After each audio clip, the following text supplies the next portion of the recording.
இப்படி ஏமாத்திட்டாளே. என் தலையில இப்படி ஒரு இடியை இறக்கிட்டா. ஒரு நொடியில என் உலகமே இருண்டுடுச்சு.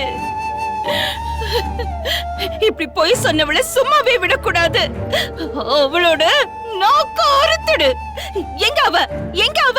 அத்தை, இல்ல அத்தை, அஞ்சலி வரல. வரலையா? அவளோட அம்மா வீட்டுக்கு போயிட்டா. இனிமே இங்க வரமாட்டான். அப்படியா? ஆமா அத்தை, என்ன நடந்துச்சுன்னா மாப்ள வேண்டாம். மாப்ள கையெடுங்க. டேய் கார்த்தி, கொஞ்சம் பொறுமையா இரு. அண்ணே, இவ செஞ்ச தப்புக்கு ஜெயிலுக்கு போய் 4 செவத்துக்குள்ள அடைஞ்சிருந்து பைத்தியம் பிடிச்சி சாவணும். நான் ஒரு முடிவு பண்ணிருக்கேன். உடனே கையெழுத்த வாங்கிட்டு அனுப்புங்க. விடுதலை பத்திரம்